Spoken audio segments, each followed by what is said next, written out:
Hello, dear friends. We are here once again with you talking about a special topic today. And I hope you all be with us and make your comments in your chat, make your questions, your suggestions, that everything is welcome for every one of us, especially spiritual life that is going now for the fourth year working in English for everyone. So now I ask my dear friends, welcome every one of you. Okay, Solomon, Hello. Silvia, Hello, good evening, everyone.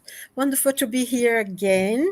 And welcome. And please participate, send questions, send your thoughts about the subject. That's very important because that's this a pursuit of happiness is something that motivates mankind to better worlds and to want to be better themselves. So, be a good talk today and welcome everyone.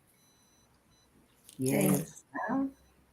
Thank you, Silvia. Charles, Hello, good morning, good afternoon, good evening, everyone. Who doesn't want to be happy here on Earth? That's exactly what we want. What we'll try to explain. Is it really possible to be absolutely happy or not, or a little bit, or more or less? And what is the secret for that? exactly. Wonderful, Charles. Now, my dear friends, happiness is one of the most elusive elements of human life. We are often told that there are methods and equations that lead to constant happiness. Is it true? Can we always be happy? Constantly happy? Is it possible? Perhaps happiness calls for a much different perspective. We will show to you all video. It is possible to always be happy, finding true happiness. So thanks to Pursuit of Wonder that we will show now. Just a minute. Happiness as an emotion is one on a spectrum of many. It is, of course, our favourite emotion, though, and we dedicate our entire lives trying to isolate it.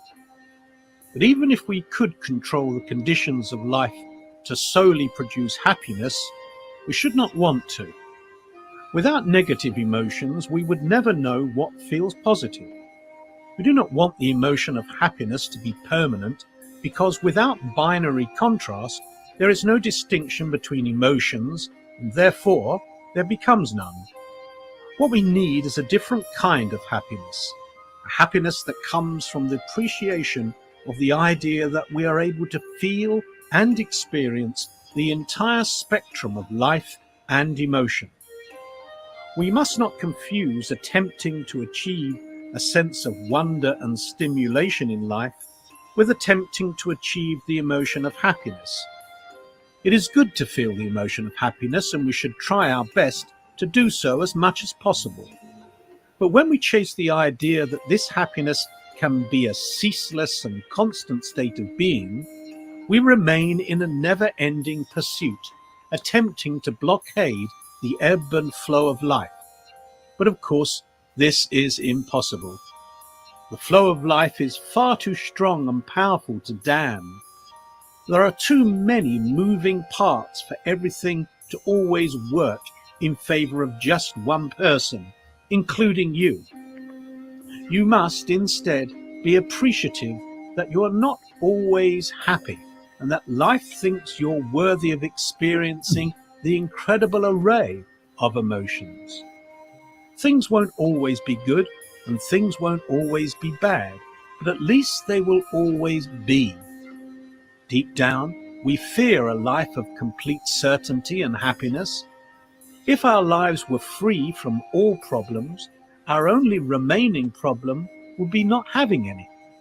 Our sense of purpose would dissolve. We would stand still in a world that is in constant motion. In order to be a part of the life around us, we must move with it and accept the flow of ups and downs. You must be like a garden, out of which the entire spectrum of emotions can grow. As the seasons and conditions of life change, certain plants will bloom while others will die. But as the cycle rotates, your garden will remain rich, sustainable, and full of life. Ironically, by maintaining an appreciation for the whole spectrum of emotions, happiness will appear more often in your life, and you will get what you really wanted in the first place.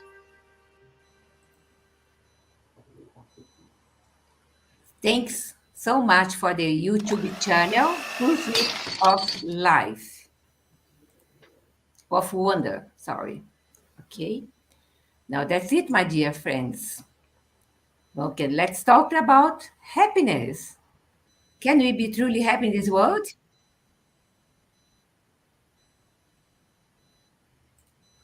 Well, I'd like to discuss some of the latest research, and it's a bit long, but I think it's interesting. So I'll just read out what I got about this, which is a quote: "Happiness can be learnt, but we have to work at it." So that's a study has recently found. This is the Bristol Neuroscience Research Network. They had a press release on the 11th of March 2024, and they concluded we can learn to be happy, but only get lasting benefits if we keep practicing.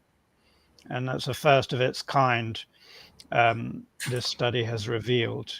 And the team behind the University of Bristol's Science of Happiness course had already discovered that teaching students the latest scientific studies on happiness created a marked improvement in their well-being. But their latest study found that these well-being boosts are short-lived unless the evidence-informed habits learnt on the course, such as gratitude, exercise, meditation, or journaling, are kept up over the long term. Launched in 2018, the University of Bristol's Science of Happiness course was the first of its kind in the UK. It involves no exams or coursework and teaches students what the latest peer-reviewed studies in psychology and neuroscience say really makes us happy.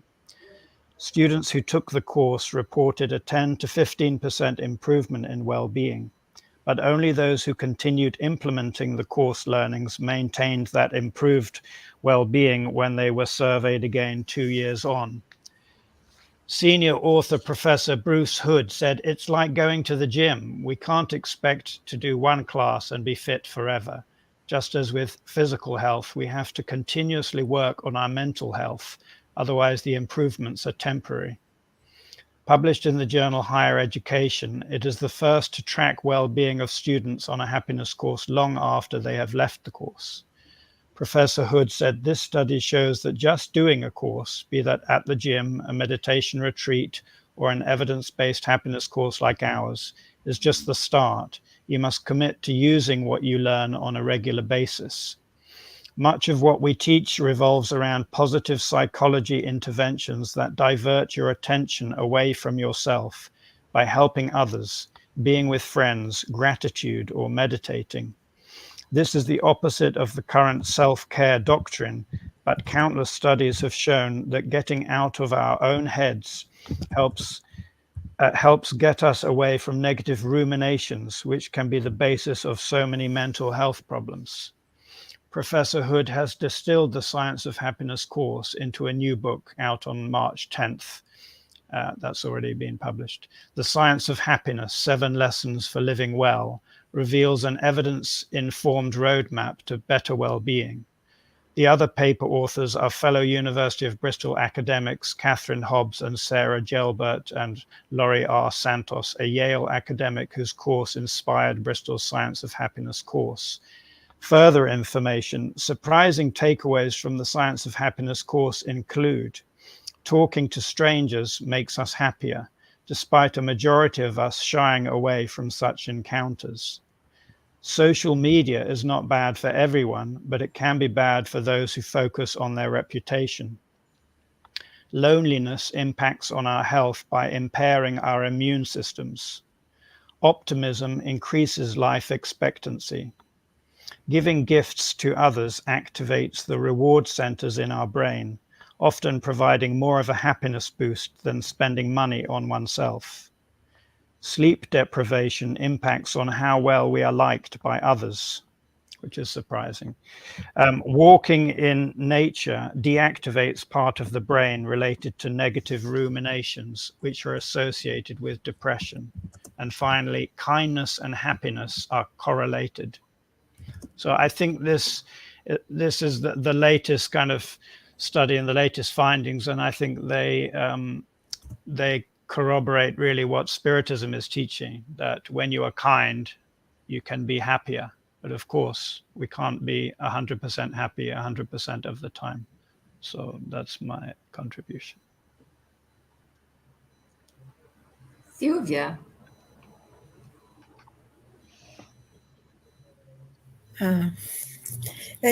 It's very interesting, this study, isn't it? Because, as you said, most of the things we learn in Spiritism, That's right. how, the service to others and everything. This is a very sort of interesting subject, in the sense that normally when we think about happiness, we think not worrying about anything, having lots of money, don't have to work, having a life of leisure and without any concerns. And as we know, this is a complete panacea, because life is not like that. Even people who really have loads of money, lots, but really lots of money, they are not happy. And sometimes can be even worse, because if you have a moderate means or not that much, you know that all the people around you are friends, because they really like you, because you can't give them any. But if you're very rich, you never know that the people around you are just flatterers and want something out of you or not. So I think it increases the feeling unhappy. But I think it's, basically we also sometimes don't appreciate the good things we have. I was talking to someone today, and she said, oh, the important thing really is to have health. And was a person that was very active, did exercise, walked a lot, and she needed an operation, and it's taking a long time to heal, and because of the operation she had, so she can't walk that much, she can't exercise as much as she used to. And it's interesting, because it's only when you have this kind of situation that you learn to appreciate the joy and the true happiness of having health, of being able to just get up from your bed in the morning and go about your business. How often we, especially now, you seem to walk in the streets and bumping into people on their mobile phones. And, no one lifts their eyes to see the stars or to see the moon. Like last night, it cleared a little bit for about half an hour, and we had the most incredible moon. But most people don't appreciate the beauty of having your eyes to see nature. Here now in England, it was going through spring, and it's such a special time, because I took some pictures today of trees that a few weeks ago was completely dead. There was nothing. And today I was passing, I saw all the leaves coming out, and it's incredible, the difference, the change that a few weeks make. And this is happiness, this is joy, to be able to appreciate these things. To be able to have a friend to talk to go for a cup of coffee and have a few laughs. And I think that's, if we could only learn to appreciate the small things, that they are the ones who really make you happy. We have to work, and sometimes, oh God, it's so cold today, snowing or raining, do I have to go to work? But then, you have a satisfaction of a day that you fulfilled, you've done well. There is a sense that you've been useful. And I think that's also another thing that we miss many times, and is one of the sources, if not total happiness, because we know that in this world we're not going to have a total happiness because of the conditions of life that we have here. Even if everything's going well for us, the fact that we know that maybe a friend is not well, or you listen to the news and you see something very painful, difficult happening, then you feel that, you empathize with the pain of others. So you can't really have total, complete happiness, but we can have maybe joie de vivre. Is that the, the right way to say it, Charles? The joy of life. Joie de vivre. Joie de vivre. So this is very important. It's the small things, Saint David, which is the patron saint of Wales, he used to say, do the small things, because that's the ones that are fulfilling. That's the one that at the end of the day, you look back in your day and say, yes, I've done a lot of small things today, and you have a sense of achievement. And I think one of the greatest thing that makes us content with life and give us a sense of purpose is the fact that we felt useful, that our life has some meaning. And I think that's what we need in life, meaning. We think of happiness, and there are days that are wonderful, and things go, but even in the darkest hour, there is always something to look forward to. There is always an end. Everything must pass, and they do, and we need to have hope, and this what brings joy and contentment and happiness as well. I feel extremely happy. And I think one thing as well, I'm going to close, but I remember once, usually I'm not in a bad mood. I'm not a bad mood kind of person. And I used to go to work and I would say, good morning, hello, how are you? I was cheerful in the morning. And sometimes irritated people. Someone once, I was there making my coffee and they said, why are you always happy? Why are you always laughing and saying good morning to everybody? And I said, because I am happy. It's just the fact that I'm here and I came and I'm safe and I have a job to go to and I meet people that I like. It makes me happy. And I think we need to see as well, if somebody's joy starts depressing us or irritating us, why? What's the reason for it? Because there's something that we need to work on ourselves. So I think instead of going, what Jesus says, love God and love your neighbor as yourself, and love your neighbor as yourself, to like ourselves, to find that each and every one of us have something that is special, that is unique for each one of us. And I think we need to learn what is unique in each one of us, in ourselves, and we can present it to others, and we can make say, this is me, that's special, this part of me is unique, and I can share that with you, and I think that brings us joy, and try to do the little things, and that's, have a sense of purpose, meaning in our lives. I think that's halfway through achieving, if not total happiness, but at least a sense of well-being and peace in our lives, I feel. Wonderful, Silvia. Exactly. You see that we are the same tune, the same connection. Because today, when I was preparing in the morning, thinking about this topic for tonight, and I was talking with someone here that was working this building, and I asked for him, what is happiness for him? Né? He said, I'm happy when I'm dancing for hours, hours. I said, only that? He said, yeah, because then I'm dancing, I forget everything. I forget the problems with my family. I forget that my job is terrible now. I'm about to be unemployed. And he said, dancing, dancing. He said, I never thinking about dancing. Dancing makes someone so happy. That's interesting. For me, Elsa, happiness is when I can really, as Silvia, make other people happy, at least not suffering, or give some guidance or something that I can share from my heart. So this is something that make me really happy. And today I was listening Cortella. Cortella is from Curitiba, is a philosopher, and he was telling about happiness as well because I was in tune. And he was telling that for someone, happiness is when you have your kitchen full of things to clean, né? Your pia de cozinha, que I forgot what I had say, pia de cozinha, né? Is full of things. Sink. Sink. Sink it's full of plates, dishes, etc. To clean, and you are living, and one day you decided to go there and clean everything. You clean everything. When you finish, you put your 2 steps back and said, I'm so happy now.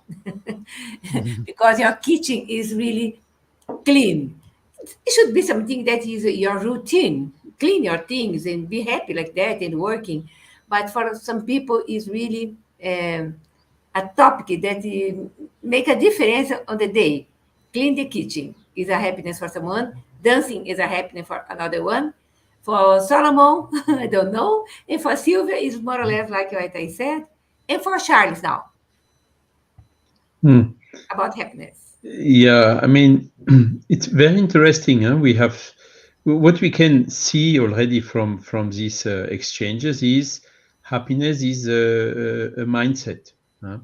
You have identical situation where one will be happy and the other one will be totally unhappy.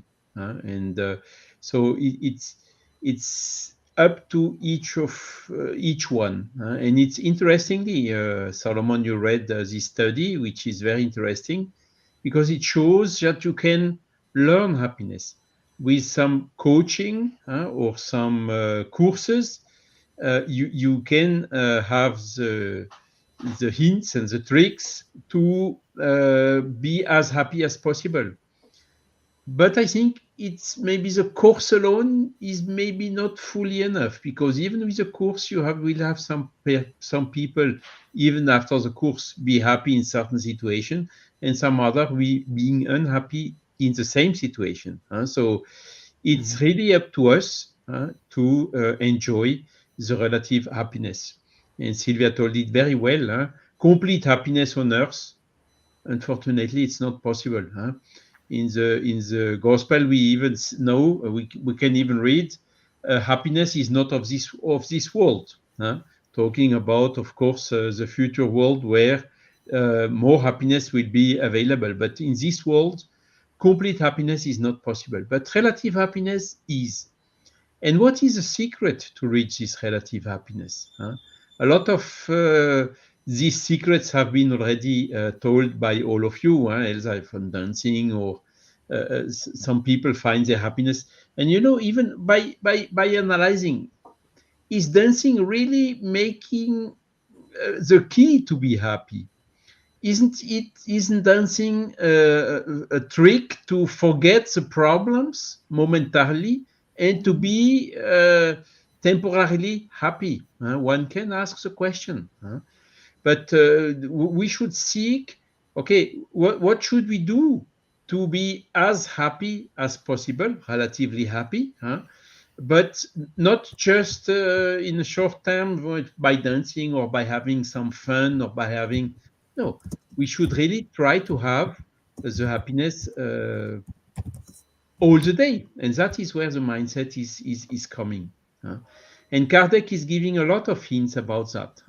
The spirits are telling, it's question 920 and following of the Spirits book, for instance, talking about this, relative happiness and unhappiness.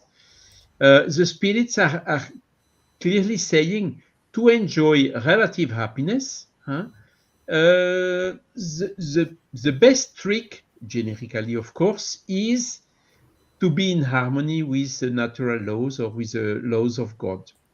The more we manage to be in harmony with the laws of God or with the natural laws, the more we will be happy.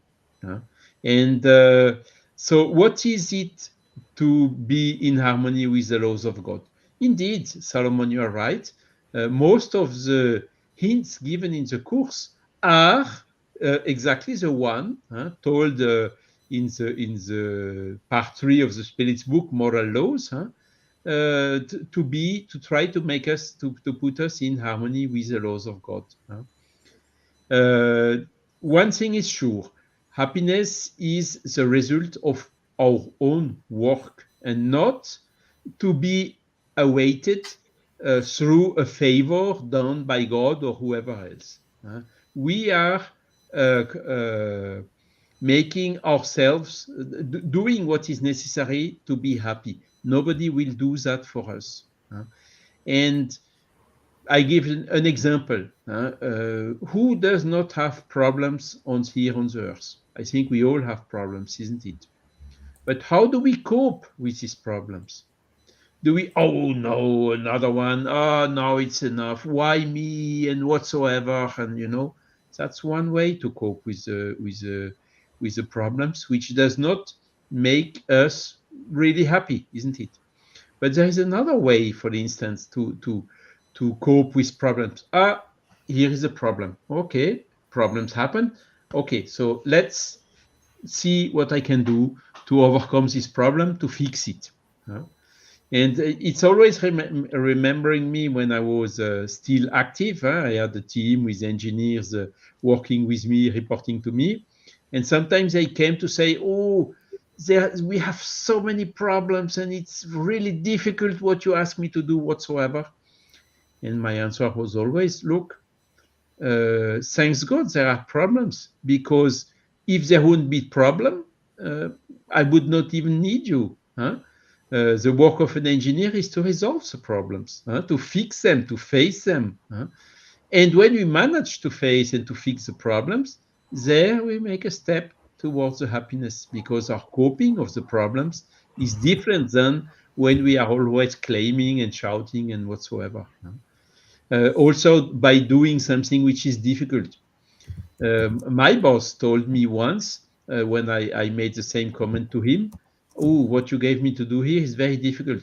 And he told me, but my young guy, if it would be easy, I would have done it already.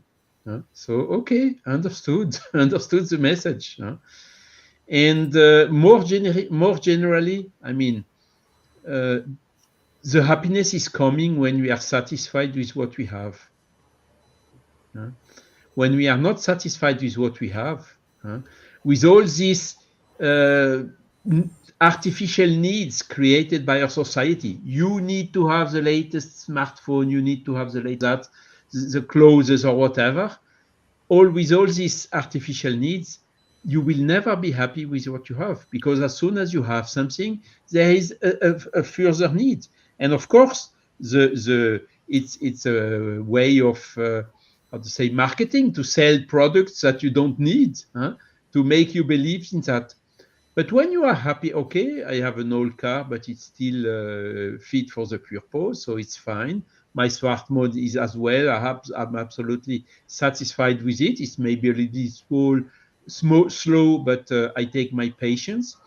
This makes me happy, because I'm not slave of all these artificial needs. Because the spirits are also saying very clearly in question 921, most of the time, people are the artisans of their own unhappiness. So it's really up to us to be happy.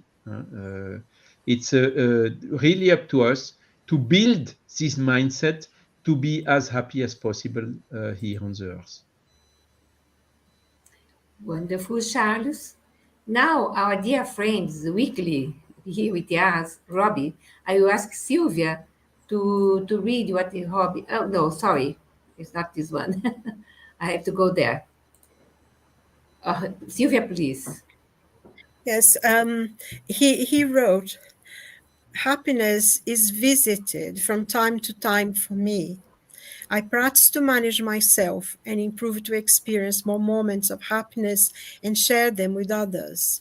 Happiness provides me courage to continue my inner transformation. Wonderful, So, Robbie. Thank you for your comment. and of course your input that we can share with others, and that's it. You are right what you said here, time to time, because as Charlie said, it's not entirely happy all the time. Come and go, come and go, come and go. That is our planet Earth in this phase of atonements and in Right. Expiation. Expiation. expiation. Word of Exactly. atonement and Mm. expiation. Yeah. So it's nice that I put here the link that Solomon talked about the course in Bristol University in the UK. That is amazing how important the scientists are giving now for happiness, for other things in the United States, in the United Kingdom, everywhere. Yeah? Psychologists, Mm. doctors, everyone are talking because when you have more oxytocin, this hormone in our body, we are really cuca fresca, né? Easy going, we can say, with the things. Otherwise, we can be in conflict every day with everyone, in our families, outside, in our work. But when we have this input of this wonderful philosophy of life that is Spiritism, and the Gospel according to Spiritism book that you can see here, this book is a psychology of life, totally, totally. Every part that you read is something that you can use, put in practice, and relax. If you truly are a true person with your conscience, that's it. You don't need the other things. You need put in your life more love, more care, more consideration, understanding, compassion, forgiveness, charity, that we are happy. And now, Silvia, would you like to give your more prepare Solomon your mind to bring out the things that I know that you have and Charles as well. Sylvia first. Yeah. Okay. Well, I think join in, please. Um, I think I was thinking about something that Emmanuel says in one of his many messages and things, that one of the things that gives us more peace of quiet, peace of spirit, really, is a sense of that we fulfilled our duties, the sense that we have done something that was good, and I think this is very important because there is so much, we talk so much nowadays about mental health, and it has become a subject, and so I think is has become bigger than it should be. That is always been the problem of mental health, and I'm not, in any way at all dismissing that people suffer and they go through many difficulties. But I think quite a lot of the problems that we find today is that people don't seem to be able now to, learn from children that we can't have everything. When I was young, because I'm an older woman, but we if we wanted something, I mean, even if we could afford it, I'm not saying that, terribly poor couldn't afford anything. We had to do something for it, help, do a homework. I mean, my mom was very much into homework. So we had to do the homework. We had to help set the table to lunch or dinner, whatever, help with the washing up so we could have money to go to the cinema. I mean, she could have done it, but we used to have to do that. And we learned that not everything we wanted, we could have. And it was not because maybe we couldn't have it, but because it wasn't good for us. What we wanted at that point in time wouldn't be good for us to have. And I think, we used to learn a kind of balance that, yes, there are things you can have, there are things you cannot have, because life, as we grow up, and we know that the world outside of our homes, away from our parents, is a different world. We don't have that feeling of, being protected.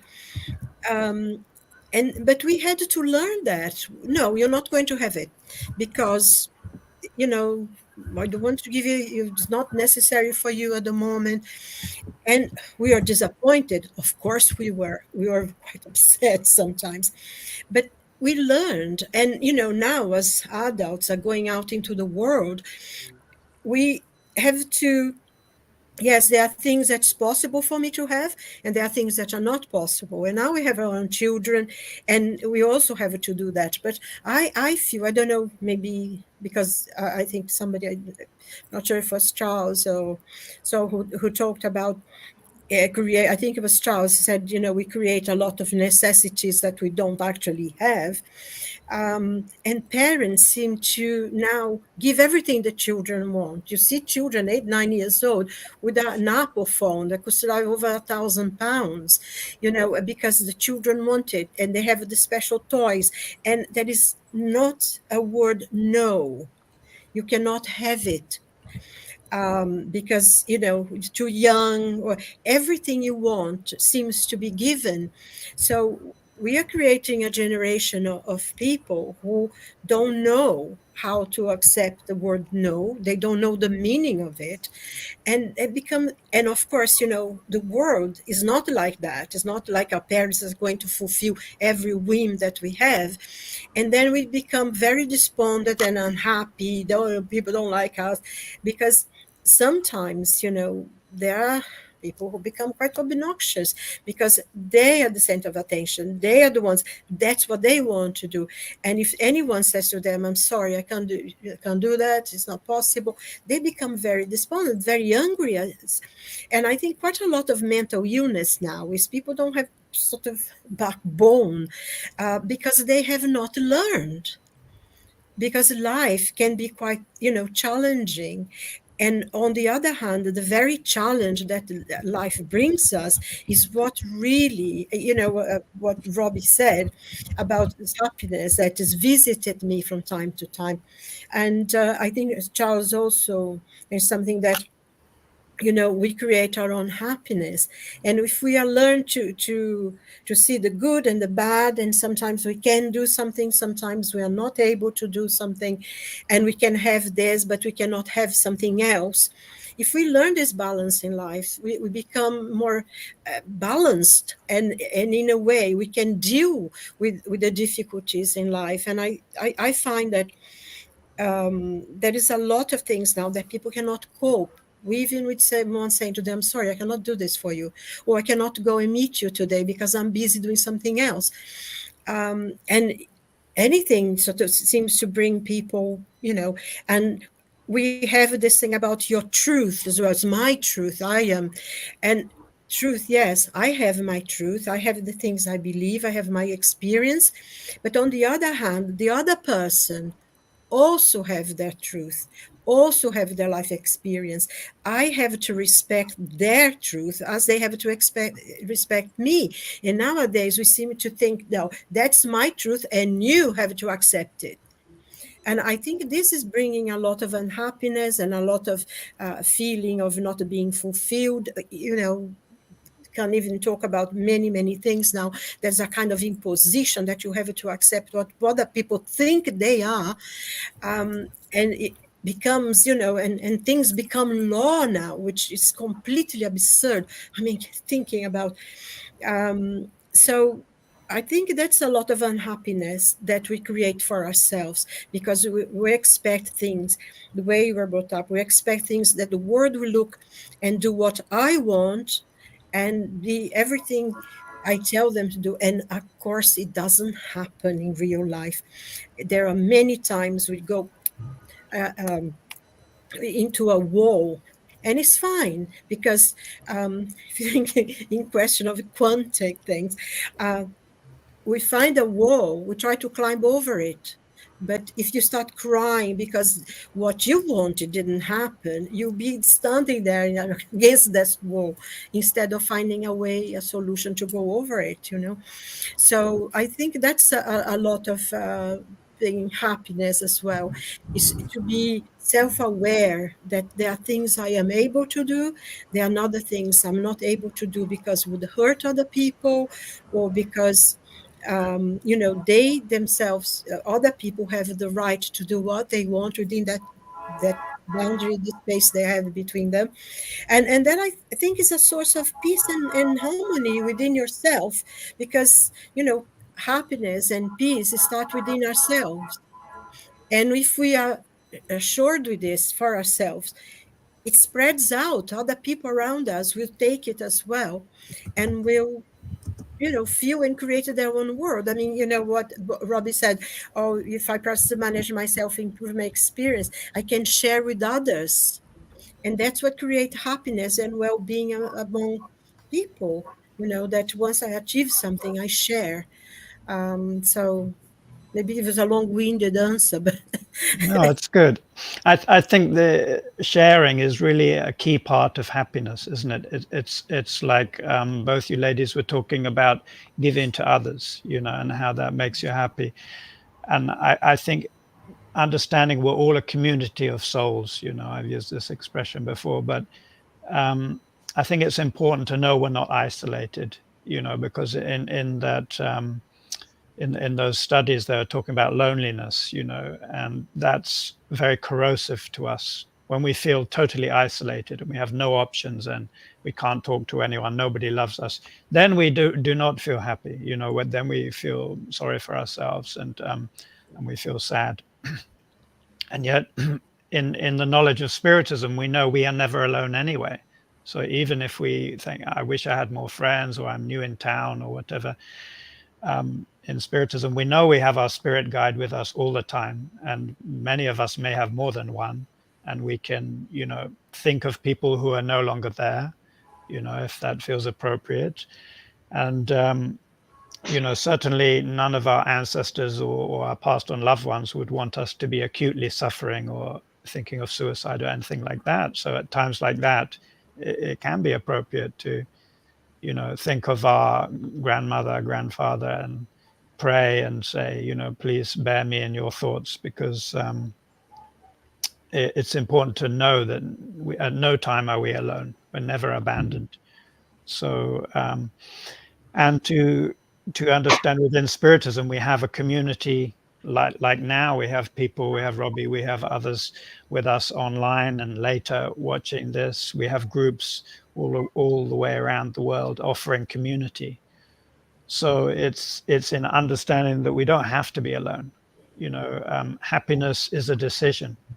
Believe it or not, we can be happy if we just lower the bar a little bit and say, I could just decide today, I'm going to be happy. I'm going to be happy, like Silvia says. I don't necessarily need the latest iPhone or all the technology, all the toys in the world. I could just say, right, today I'm happy because I'm alive. I'm happy because God exists, because I've discovered God, or because I have a way to share and help people, and we can all look for better and better ways to help the world, sharing what we've learned on groups like this, going on discussion groups, talking about Spiritism, study groups.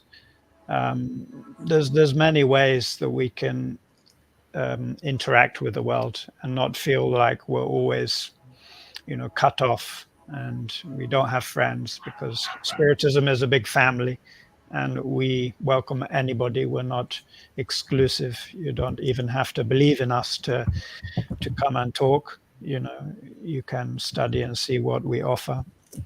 So I think to be truly happy, we have to understand that there are going to be times when we're going to be truly sad if we lose a loved one, if something, is very difficult. And that's the time to, not resist that either. Sadness shouldn't be resisted. That's part of coming back into balance, is feeling what is real and not resisting suffering. Embrace the experience, and then you won't need to go through it for so long, or feel it so acutely, because a lot of the suffering is kind of resisting an experience, saying, well, this is not right, I shouldn't be poor, or I shouldn't be single, or I shouldn't have this, or I shouldn't have that. Why am I not like everybody else? Why don't I have the ticket parade and victory and the riches and everything else. But Spiritism teaches us everything is connected, and God is always in our life, and always everything is always for our ultimate good, even the worst experiences, and especially the worst experiences, because they're the ones we can grow the most from. So we should learn to embrace suffering, to suffer well. And when we come out the other side of whatever particular suffering we're going through, then we will have that beautiful contrast, which is mentioned in the film at the beginning, where we can know joy in a new way because we've had the contrast of the pain or the difficulty. But over to you, Charles.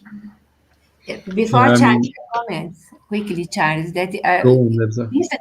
listen Solomon, Silvia, and thinking what Robbie Brown wrote here, I think the education, we are lack of giving good education for our children nowadays. Of course, happiness and suffering always exist. But the way that we are promoting education for our children is giving everything to our prince, to our princess. So when they are growing up, we are buying things in our credit card. We are suffering to pay credit card in order to give everything for the children. So we are not teaching the children to value life as it is. If I do my best to talk, to dialogue with my kids, talking about life, about sufferings, about we have less than others, but we are fine, we are okay, we are eating, we are going to the school, etc. Valuing what we have, but there are people that it's not grounded in the present time. It's always thinking the future. If I had a big house, I was happy. If I have this, I was happy. But no, it's time for us to understand better the value of life. What I have, that is my lessons, my ways to evolve that we need. It's the best thing that I can afford and God can give to us in this moment. Otherwise, as you said, a lot of people that lost everything commit suicide and suffer even more. No, Charles. I go pass to Charles now. I mean, I like also question 922 from the Spirits book, which is somehow a summary. Huh? Because Kardec is asking, okay, there are rich people, there are poor people, but is there a general standard of happiness for all? And the answer of the Spirits is very short, only 3 lines. Huh? And they say, for the material existence, it is the possession of all that is necessary. Necessary means really necessary, and not these factice necessities. Necessary, but not superfluous. This is for the material life, and we know it very well. The Maslow pyramid, you have to have the basis. Without this basis, I mean, food, a home, and protection, and it's very difficult to be happy. So this is really what is necessary, and not these false necessary things, which in reality are, when we think better about it, are superfluous. We don't really need them. And they continue saying, for the moral life, it is a good conscience and faith in the future. Good conscience. So it's where is written, where are natural laws and God's law written? In our conscience. Solomon, you told to one of the reason for not be happy is to be alone. Yes, the natural law is the law of society, isn't it? Humankind is not done to be alone. We are made to live together in society and to do unto the other what we would like the other to do unto us. And this is leading us to happiness. And you told also about suffering. Okay, suffering is a little bit more difficult situation because I remember one thing. I had a surgery because of illness and so on, and The day of the surgery, when they release you, first you are in this, how to say, salle de réveil in French, to wake up from the anesthetics and so on. So you are a little bit groggy. Recovery room, I think. Recovery room. Room, yes. Then they take you in your room, sometimes a specialized room where you have, the monitor of the hearts, and you have blood pressure monitoring, you have injection of water and remedies and so on.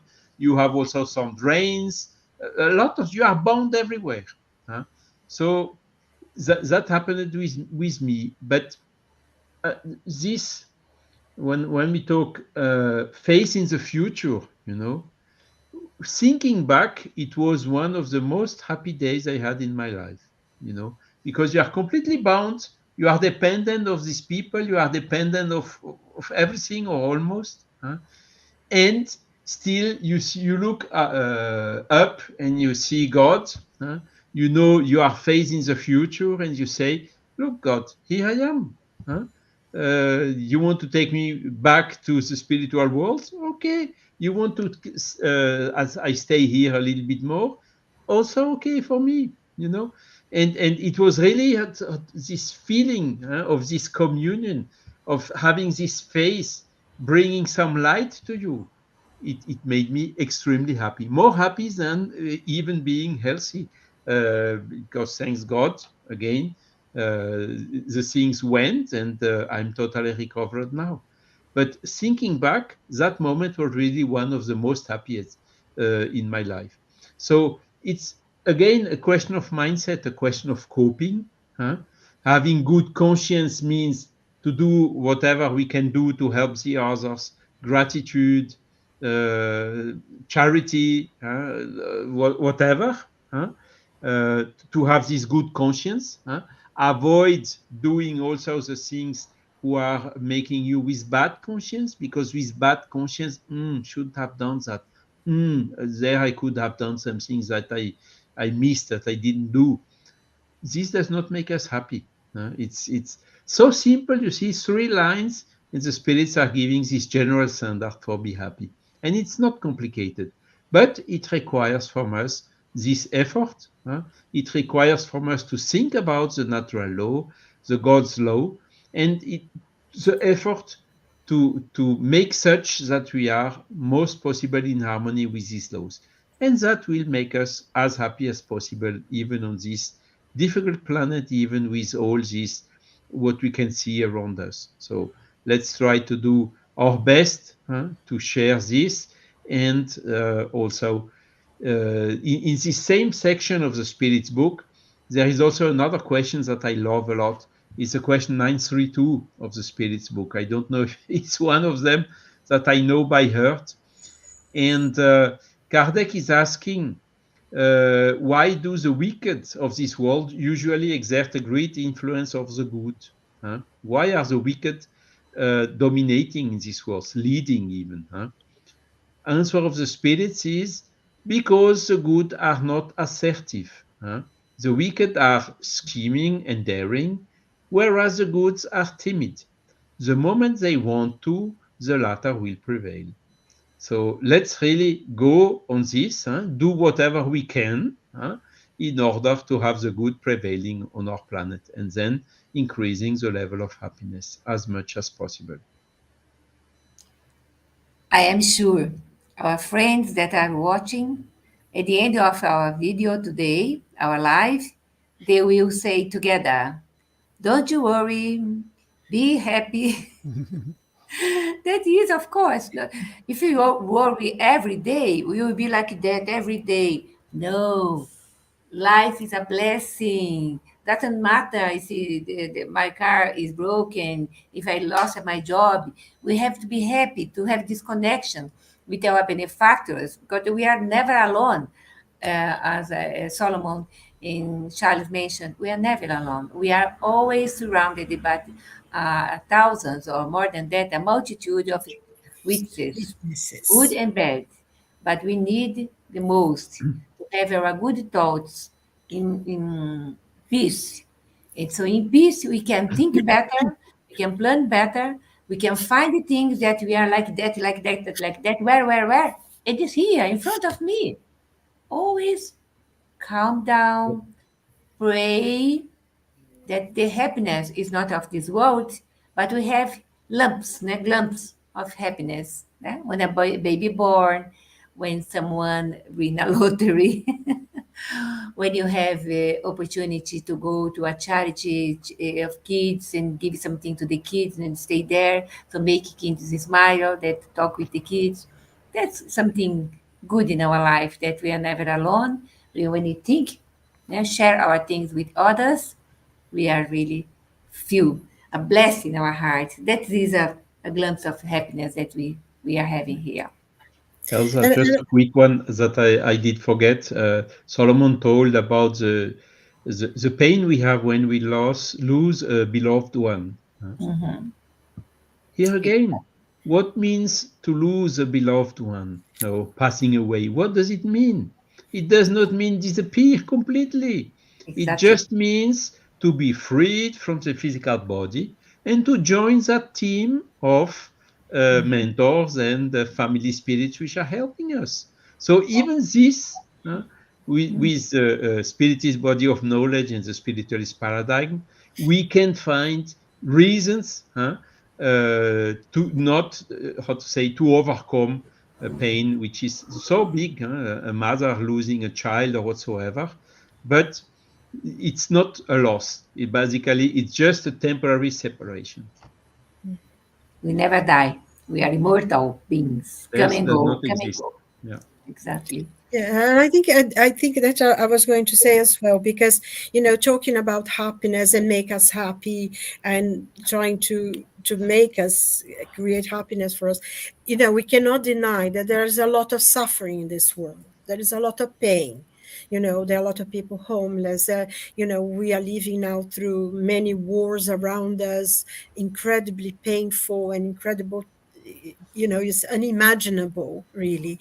And there are people now, especially, worried about their families that have been taken, and they don't know if they are dead, if they're alive, or they are going through. So, it's almost unimaginable, the suffering and the pain of the families and the parents, having their children, babies, and everything.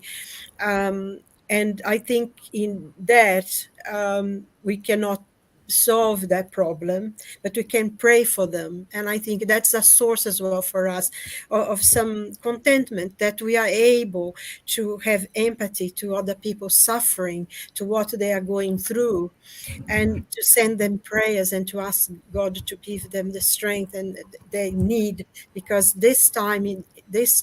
this life they have to go through that experience and we don't know why. So we can send them prayers, and that is something that can make us feel better, that even though we cannot solve everybody's problem, at least we can think of them, we can sympathize with them, we can empathize with what they're suffering, and we can send them prayers and ask God to help them.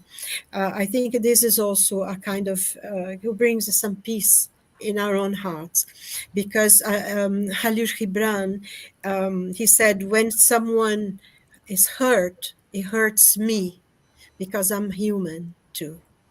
I'm part of humanity. So whatever hurts you, it hurts me. And I think this should be something as well that we can treasure, the fact that we can, we may have arrived at a level that we can already empathize with other people's pain and share with it, in a way through prayers, and to send them, and if you don't believe in God, or if you have a prayers, positive thoughts, send them a lot of love. It's a prayer as well. So I think this is very important as well, to honor that there is pain and suffering in this world, because that's the kind of world we are. But we are changing and things are going to be better. The future is going to be good and loving. Yeah. Amen. Wise words, Silvia. Wise words. Really good. Really nice indeed. Oh, my friends, we are in the end of our live. Very special, very nice. And some minutes if you want to say something, that otherwise we close up. And Silvia have a very important notice. Don't miss it. No. Okay. Just very briefly then, but quickly. Next week, we are going to talk about why do we need a law of destruction, and sort of going as well, why there is so much pain, so much destruction in our world today. So we're going to be talking about that. If everybody like to join, it would be wonderful. And thank you very much for everyone. And so, and Charles and you, Elsa, it's lovely to have you and everybody with us. Before we finish, we show here Elisa Giselle Rodriguez wrote something that Solomon, can you read, please? Loudly. Yes, I agree. To be happy, we have to understand ourselves, our spirituality, the brevity of this life, vastness of the next, in order to come to terms with what really truly matters, to come to terms with our own humanity, to evolve in this lifetime. It is here where we begin to find happiness in the simplest things in life, which is not the material things. Some of the most beautiful things in life cannot be touched or even seen. We sometimes lose sight of this reality when there is suffering. Yes. Beautiful, Elisa. Eliza, thank you very much. Lindo. Actually, this thing from Eliza reminds me of a quote from Exupéry book, The Little Prince. He said, "What is important is invisible to the eye." That's one of the things that they say to The Little Prince. It's one of the most wonderful books in the world. Yes. It's essential. What is essential is invisible to the eye. Yeah, Yes. it's Look really with the nice. heart. Yeah. It's here and here. Mhm. Yes. So, my dear friends, dear Charles, Solomon, Silvia, thank you very much for have you here. Thank you for your collaboration, your contribution. Very nice indeed. So, to all, have a nice and beautiful week, and we will be together. For God, we will be next week together here again. Okay, share with your friends, invite your friends, and chat with us. God God bless you bless. all. Bye, bye, Bye bye, bye. bye, bye. Bye. Have a good week. God bless.